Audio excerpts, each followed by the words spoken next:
周宝，你和死者之间什么关系？可以给我一杯水吗？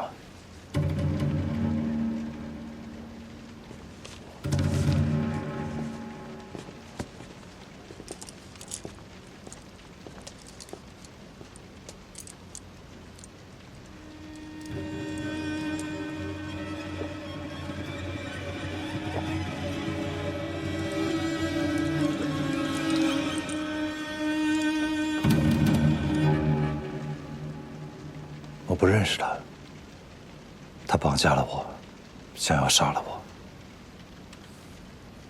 当天晚上发生了什么？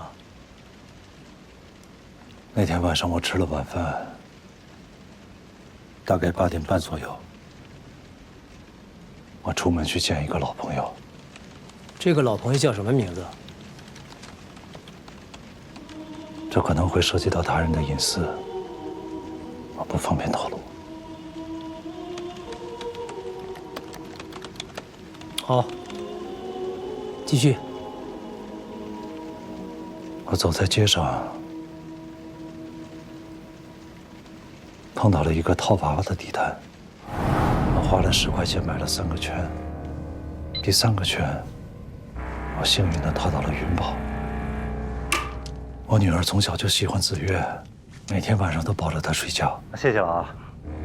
我想把这个云宝带回去给她，她一定会挺开心的。然后我就拐进了一条小巷，小巷四下黑漆漆的。接下来，我的脑后就挨了一闷棍。当我醒过来的时候，应该是第2天的清晨。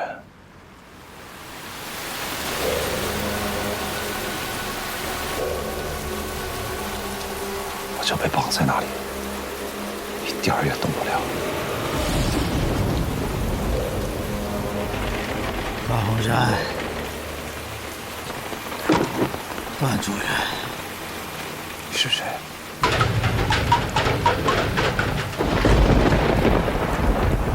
这儿，这还上法庭？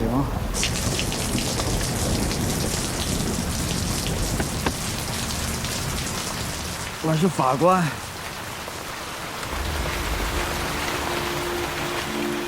审判你。要是你有罪，我就把你推下去。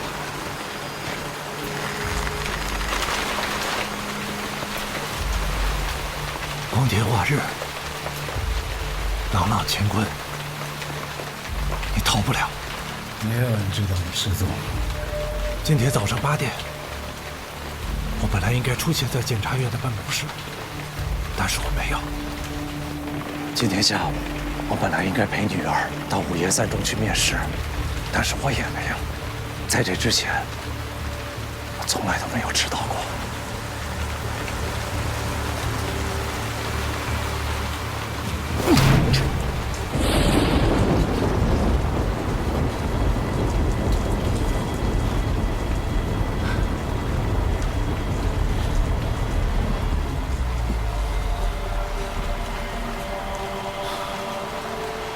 这里现在都已经留下我的 DNA 了。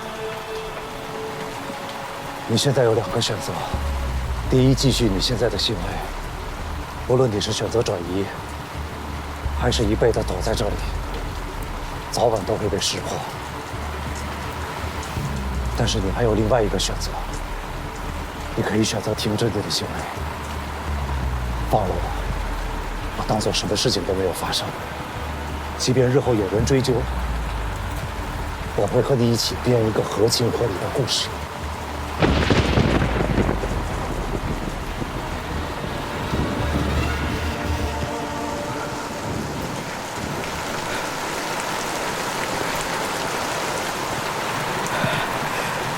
编故事。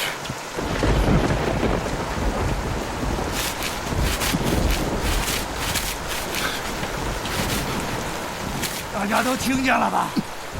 这个人就是我们五原市检察院第1检察部主任段洪山。看看大家都是怎么说你的。这个人说，这就应该杀了他。这个人说，法律只保护有钱人，不保护我们老百姓。你说的不对，法律是保护所有人的。放屁！你放屁！你告诉我你是谁？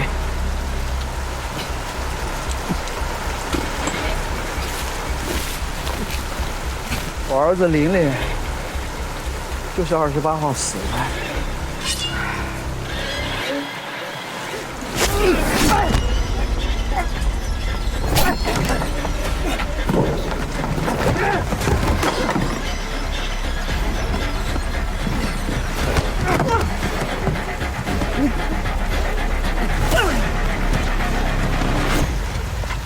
你既然已经挣脱了绳子，可以逃跑，可为什么要选择杀他？是他要杀了我。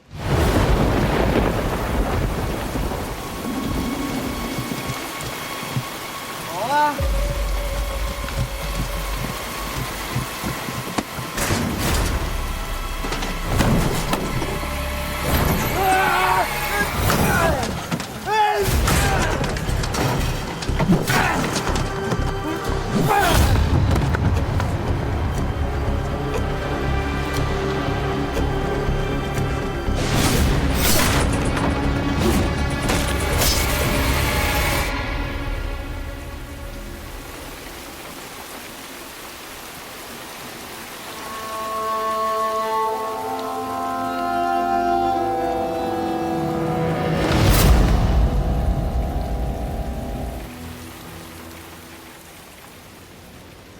段洪山，他提到自己的儿子被你害死，你就不记得有这起案件了吗？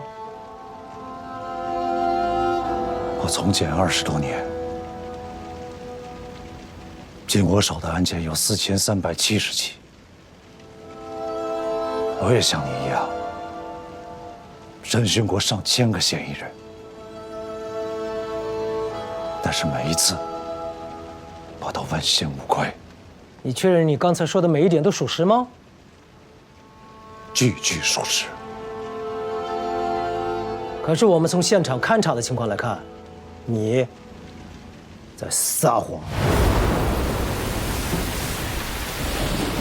大家都走仔细一点啊，千万不要留下任何的蛛丝马迹。队长，栏杆与铁板上都没有找到任何血液的痕迹。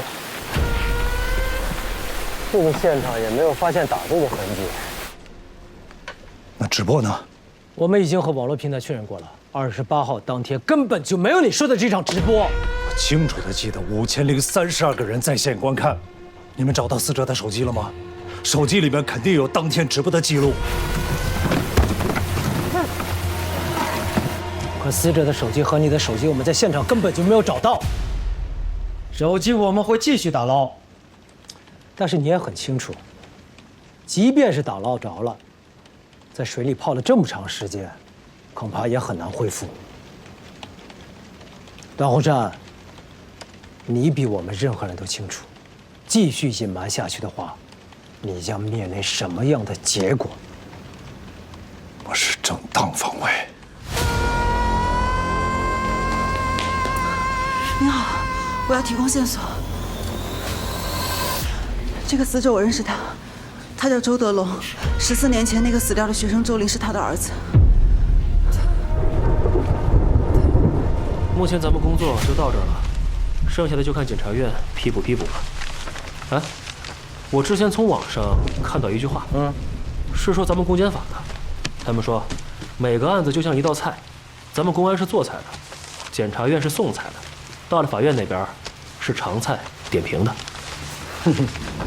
自己人查自己人，那么多老百姓监督着咱们送上的这道菜，还真是一份烫手的山芋。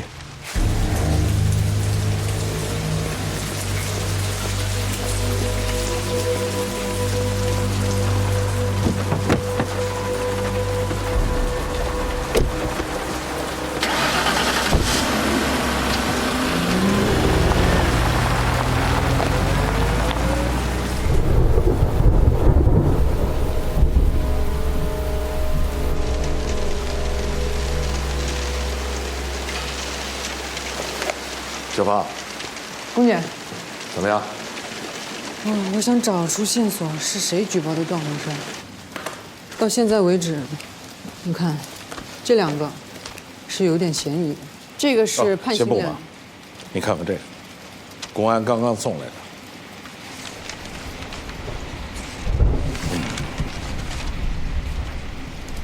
死者周德龙胸部刀刺伤，一刀就致命了。而且段宏山开口了，他以前一直不开口，怎么突然开口了？说是律师昨天去见了他一下，今天他就开口了。方副检察长，我们已经进行过指证，确定周德龙曾经在这儿租住过1年。如果还有什么需要，我们会全力配合。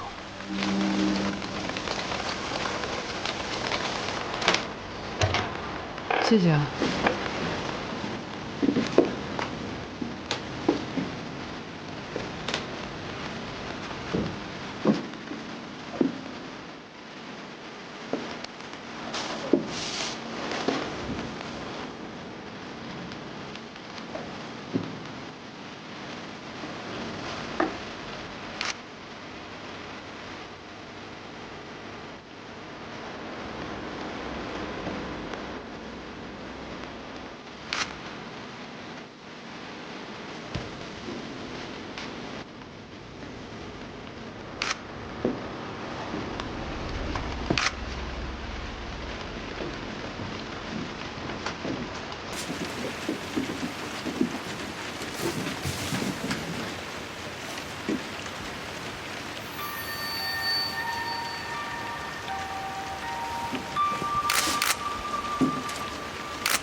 你尊重尊重我。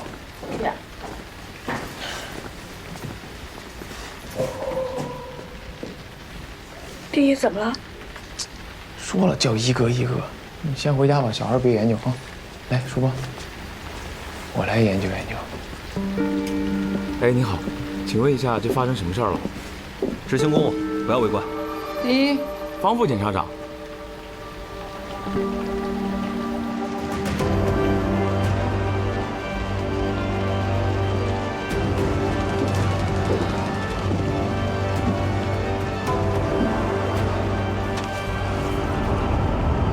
妈妈，你在哪儿呢？对了，妈妈，我跟你说一件事儿，咱家好多警察。啊？怎么了？不是咱家，是隔壁。隔壁有好多警察，好像出事儿了。那你不用担心啊，丁一去看过了。周德龙1年前搬到这儿，应该就是为了监视段宏山。啊，我吃了丁一带我吃的炸鸡。好，那再见。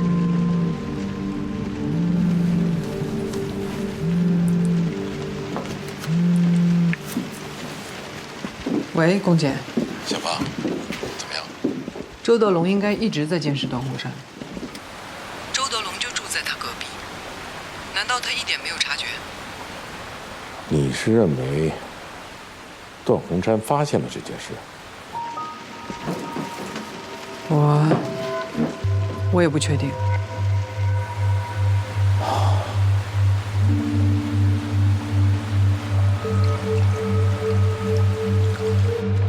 我们对比了死者和匿名举报信上的笔迹是一样的，可以确定写这封信的人就是死者周德龙。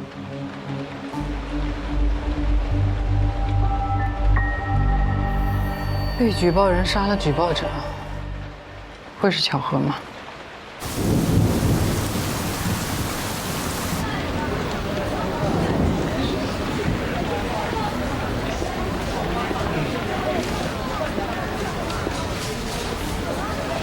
方副检察长，怎么回事啊？怎么来这么多人呀？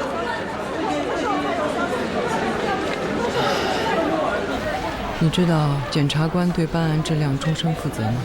每一起案子，不管经过多少层级、多少环节，都最终落到一名检察官身上，对自己办过的案子终身负责，这样才能做到责任的分明、可追可溯。背得不错，这些都是段洪山以前主办过的案子的人。段洪山的案子很复杂。可是段主任不是说他是正当防卫吗？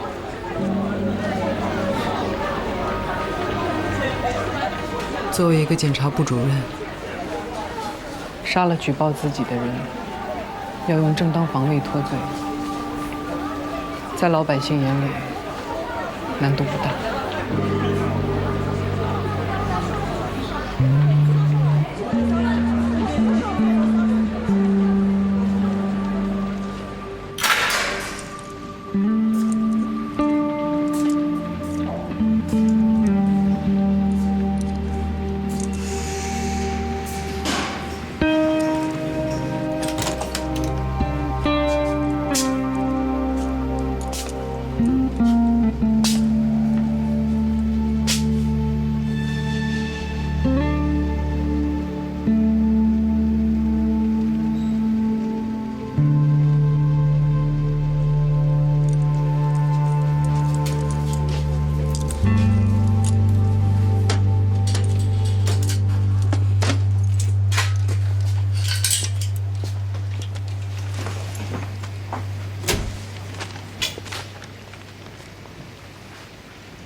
姓名：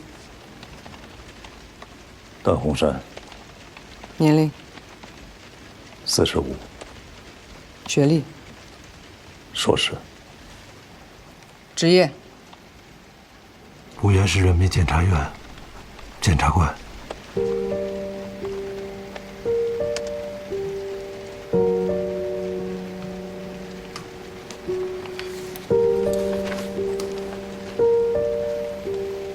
为什么一开始要保持沉默？每个嫌疑人就好像是一座迷宫，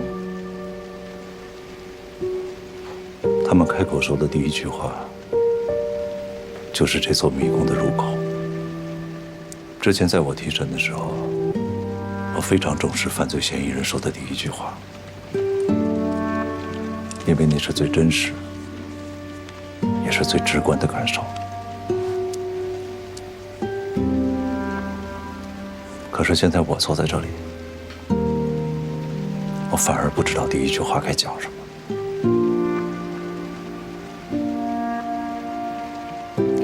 所以，你在精心设计开口的第一句话，包括你的沉默。我既是这个迷宫，又是迷宫的入口。这就好像一个人在和自己下棋，迟迟都不知道该走出哪一步。不知道这么说能不能理解？明白。你为别人打开了迷宫的入口，也为自己找到了出口，正当防卫。以我这么多年的检察经验，我这就是正当防卫。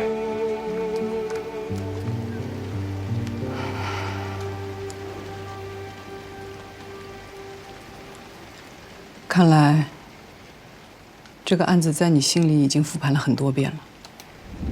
如果我是办案检察官，是绝对不会用防卫过当对我起诉的，因为我知道，即使这样起诉，也会被判定为正当防卫。那你复盘出来了吗？谁绑架的你？现在还没有想出来。给你个提示：14年前，图书馆628案，你主办。当时有人认为是正当防卫，但你依旧提起了公诉。死者周林，嫌疑人李不凤。但是我并不记得，在那起案件当中，有符合绑架我年龄的人。周玲的父亲周德龙。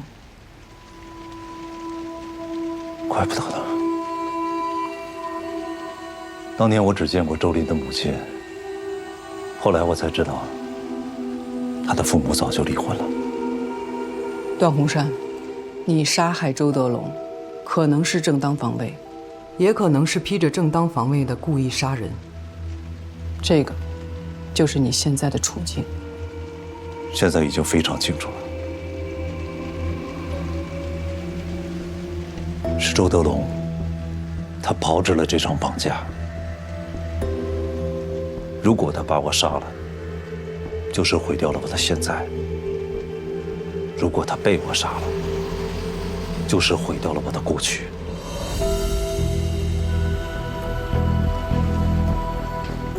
所以你们要想清楚，14年前的628案是一个支点，周德龙想要利用这个支点，撬动我之前所有已经尘埃落定的案件，来毁掉我的名誉，从而动摇公众对司法的信任。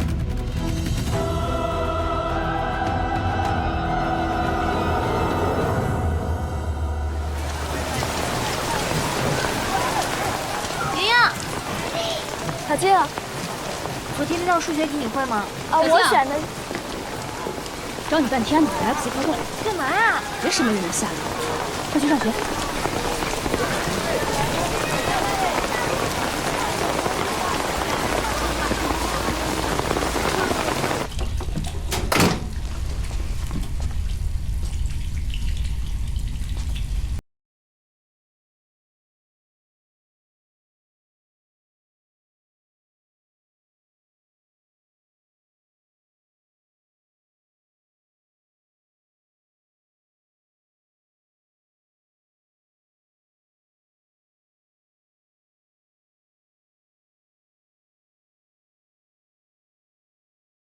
爸，是你吗？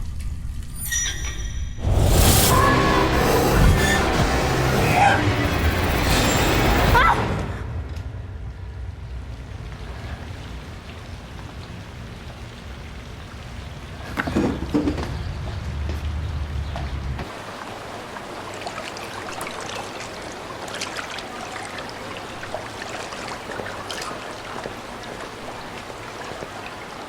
你怎么了？怎么脸色这么白啊？我没事儿，要不要我帮你叫个老师？不用，谢谢。走走走，快走！你不知道他是谁啊？他是我们班的段莹。哦，他爸爸就是那个，对，他爸爸就是那个杀人检察官。那我们快走，快走，快走！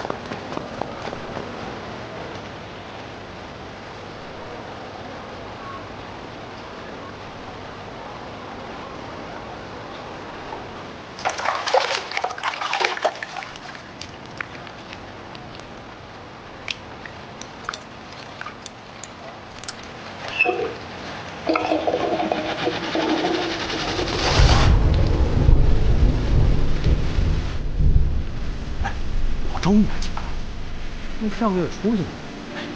我听说她有个读大学的闺女在学校被同学欺负，休学了。真的假的？真的，我骗你干嘛？我表哥跟她是邻居，今天上午来看我的时候跟我说的。哎，这就是他的命数。没错，让他是进过气儿的人，对吧？段鸿山，到，律师要见你。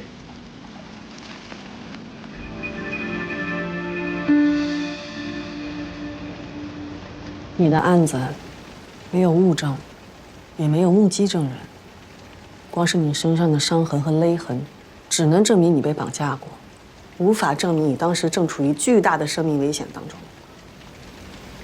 这个案子没那么简单。现在网络上很多人说你作为检察官犯了案子就应该严惩，万幸，也有很多人认为你就是正当防卫。关键在于检察院决定是否批捕你之前掌握先机。你的案子特殊，身份也特殊，所以检察院可能会进行很深入的调查。根据你的表述，我也认为你的行为属于正当防卫。你只要如实供述就可以了，懂吗？你没明白我的意思。我明白，签了吧。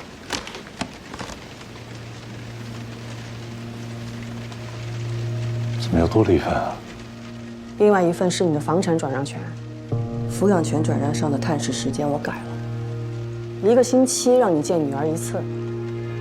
这是为什么呀？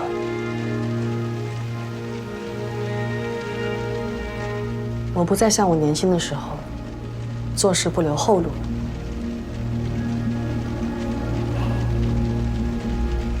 我那套房子又老又破，不值钱。留给莹莹的，我当然全都要。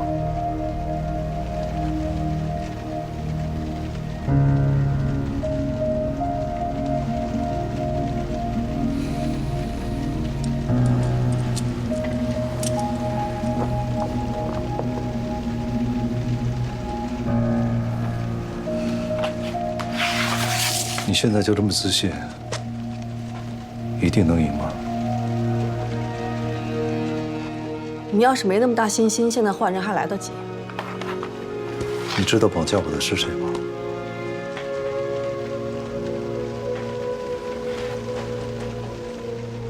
我不管他是谁，从你家到案发现场的距离，我就可以断定这不是偶然，是蓄谋已久的绑架。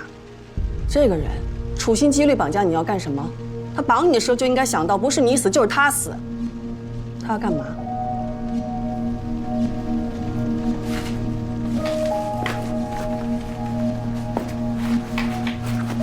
周德龙，周林的父亲。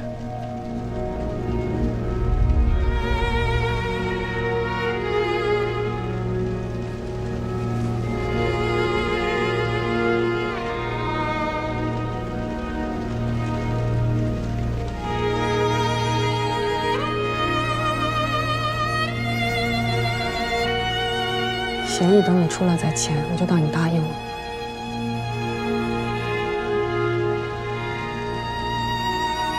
这个案子我不收钱。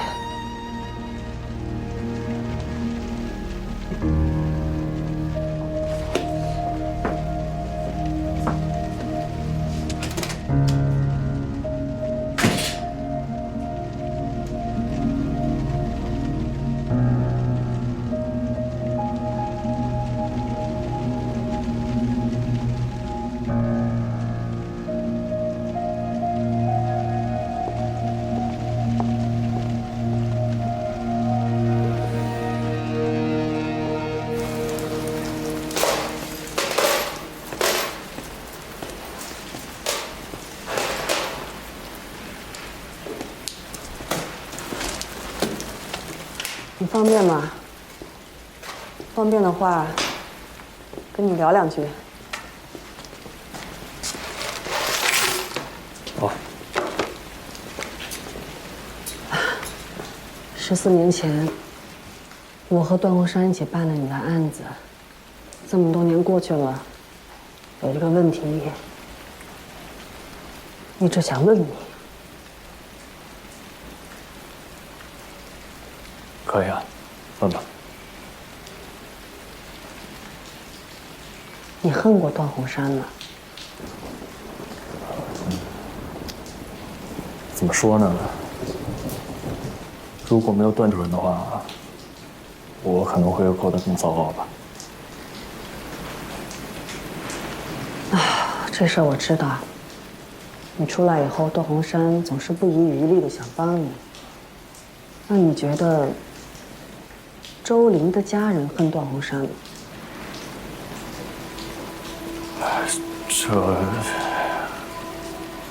这我不太清楚，我的想法也不重要。重要，因为绑架段洪山并且被段洪山反杀的人，就是周玲的父亲周德龙。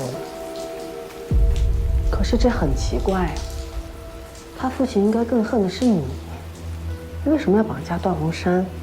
现在连命都没有，这逻辑上说不过去啊。他肯定是恨我。我出来以后，他有威胁过我。威胁过你？在哪？什么时候？有没有提到过段洪山？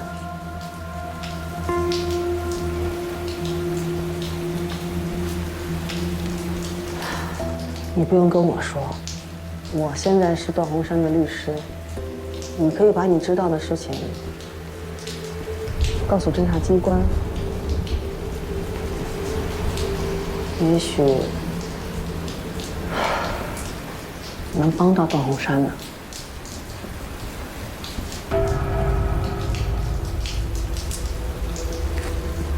我打扰你了。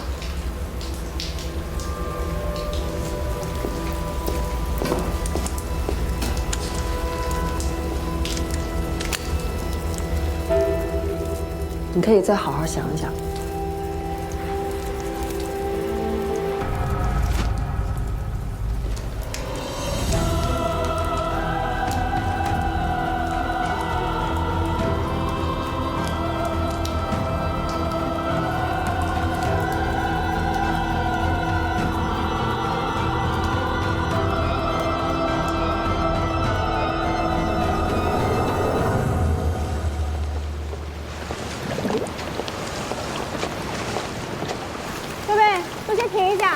大家先过来一下，警察同志过来呢，有个事儿，希望大家能配合一下。是这样啊，我们正在东郊渔场的水底下寻找重要的物证，但是我们局里水性好的同事少，水底下情况环境又比较复杂，所以呢，想拜托各位能协助一下我们工作。放心吧，警察同志，这几位都是这儿水性最好的潜水员，肯定没问题的。那个警察同志。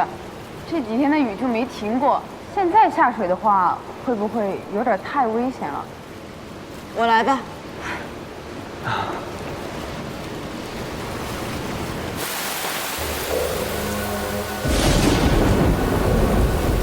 第一，要保证自己的安全。天气比较恶劣，一定要搜寻仔细。重点注意，有没有手机、钥匙、刀具等等所有这下可疑的工具都要找出来。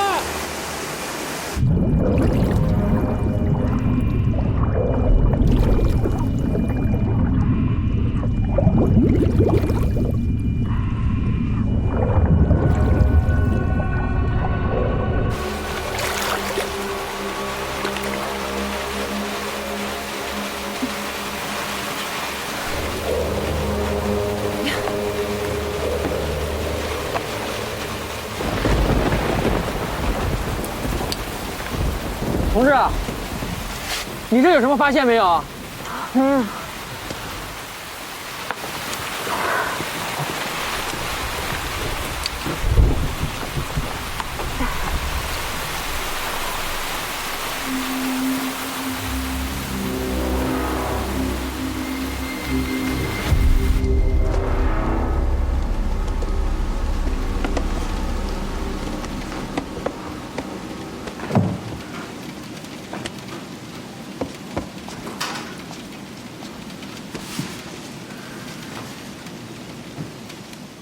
吃饭。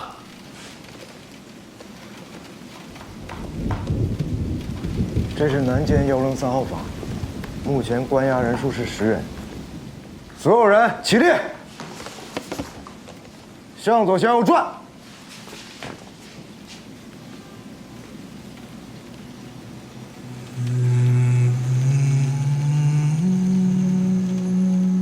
大家吃的怎么样？有没有什么问题需要反映的？报告，没有。那有没有遇到什么不公的待遇啊？报告，没有。坐下吃饭。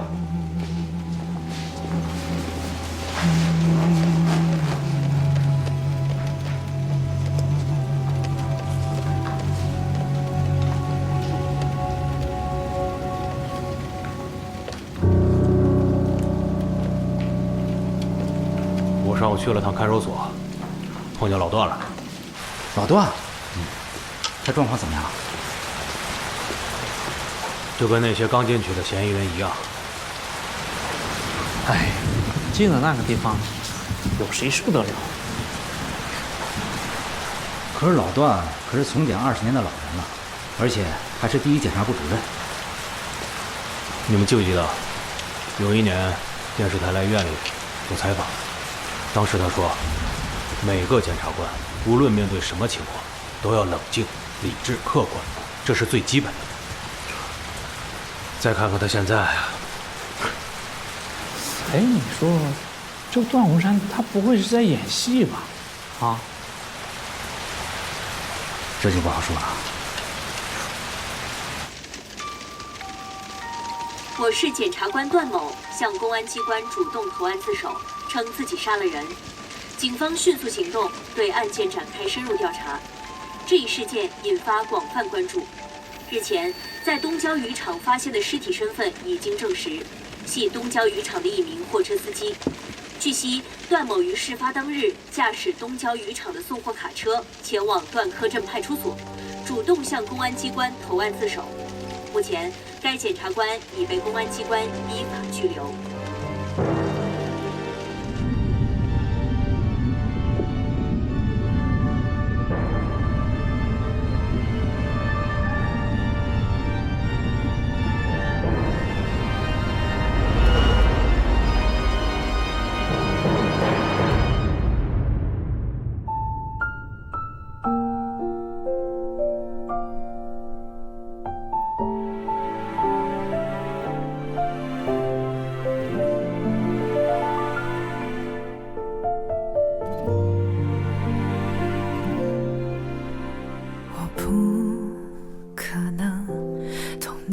伤痛，虽不知道如何安慰，但陪伴或许有用。只愿此刻风和世界能带走你的迷雾，我依然在你左右，像星光守着夜空。曾想靠近，怕太过用力，让你更难平静，不去打扰你的沉默，只静静守候。我知道你也渴望平凡安稳的以后，命运蓝色闪亮依旧，你的微笑依然，我相信你会找到